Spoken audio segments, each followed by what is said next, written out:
Ladies and gentlemen, I'm going to show you my Adobe Lightroom mobile editing process, very similar to the process I use on the PC. Starting with a raw file, you'll see how I get from this before to this after and the settings I use. Stick around for some samples of photos from the event. Innings Festival 2026 in Tempe, Arizona. Links in the description below for the galleries. So in this case, this is an HDR image. I don't know if this shows up in the video or not. First thing I do is I monkey with the exposure, tend to brighten it to maximize the amount of light I've got. Contrast, kind of tend to be quite gentle with the contrast. I don't like it to be too contrasty because it looks a bit cheap. Depending on the scene, this one, for example, I saw that by, especially with it being bright, as I pulled the highlights down, I was able to create more depth to the image. And then similar with the shadows, brightening it up, kind of creating more depth and texture to the image. Whites then becomes kind of a balancing act. How can I kind of balance out what I've got without making it too contrasty, but at the same time use the whites to kind of recover some of what might have been lost by dropping things like highlights.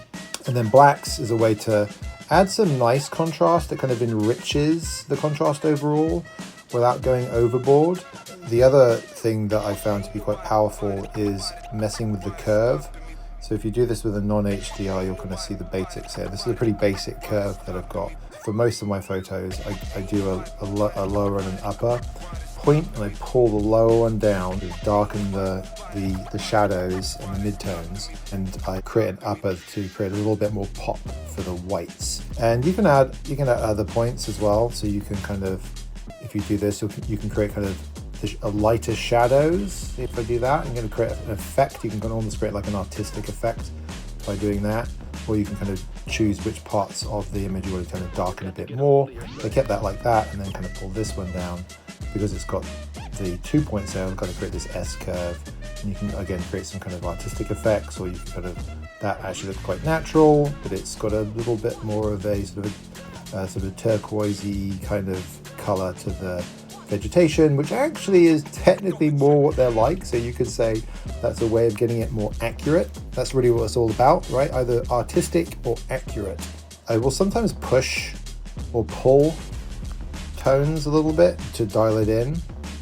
And then there's color, make it feel more like it felt. Was it colder? Was it warmer? Obviously you do start to affect the image. You can kind of push it too far as well. I tend to go for something that looks as accurate to what my eye was seeing, or the memory of my eye was seeing. With the tip pushed into the greens to bring out more of the greens in the image, and vice versa. I'm a big fan pushing the magenta a little bit. I find that kind of creates a nice effect that is very subtle, slightly artistic, but still very real. If there's a very green scene, very magenta scene, you can use those to balance it out. Vibrance and saturation, these are kind of interesting on this one. I got to this in this image. I actually wanted to put both of these down. I will often either crank up the vibrance and crank down the saturation, or vice versa. I find it creates an interesting, artistic yet realistic effect. You can see that, right? And if I just go back 2 steps here, you can see, go forward 2 steps. You can see it's going to take on the edge of the saturation off, right? And the color, but still looks pretty realistic. You can also do the opposite. You can also turn the vibrance down and crank up the saturation. In this case, the sky is getting a bit more washed out, so I probably wouldn't want to go that direction. But I could do something like that. And of course, we had it kind of here. Something else in color that I'm a big fan of, the luminance tools. In this case, you can see that I've dropped the luminance of the sky. Interestingly, I do have a polarizer on for this shot. That being said, even if you don't have a polarizer on, by darkening the blues, you can create a close approximation of the polarizer effect. The fact that I have a polarizer on helps with the natural transition in the clouds and at the horizon, for example. Without a polarizer, high crank is going to create a ghosting effect around objects. Sometimes what I'll find is, as I'm dropping the luminance, the saturation of the blues would be too much, and so I'll drop the saturation of the blues a bit. You can obviously do it with the other colors, but that's another step I tend to take with a lot of my images, especially if they've got sky in them. You can use grading on black and white, you can use grading on color. I've found that with grading, if I'm pulling into one side with the shadows, if I pull into the other side with the highlights and the midtones, it tends to create quite a good balance effect. To reverse this, push out the other side of the color cone, you'll see that it actually kind of brings sort of realism back to it. That looks like Fear and Loathing in Las Vegas. There is no way to explain the terror I felt. You can use these to create artistic effects, or even just to dial in the realism of the scene. In this image in particular, I did not have that. And then in terms of effects, I've got a bit of a vignette on this one. I tend to put texture up a bit and clarity down a bit. And Let's get started. some photos, like some of the concert photos, I wanted to have both of them up.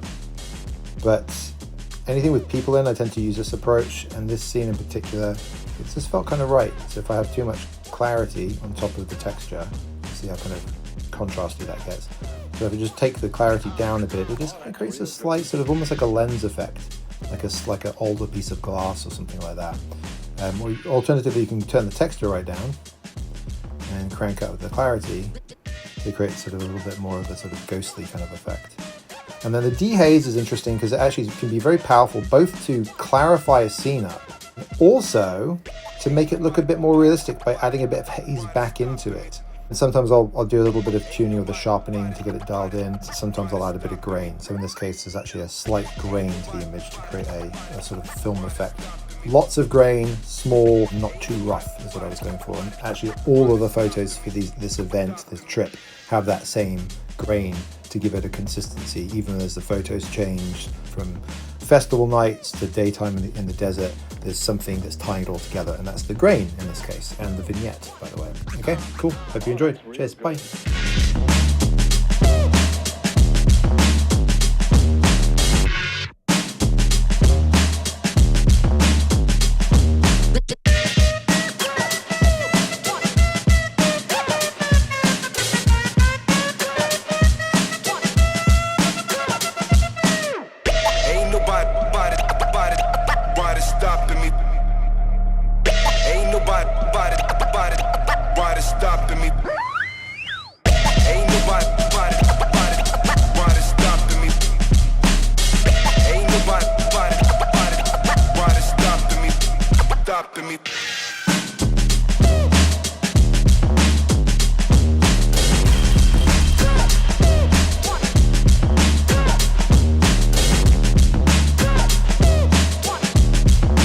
You've got to get a hold of yourself.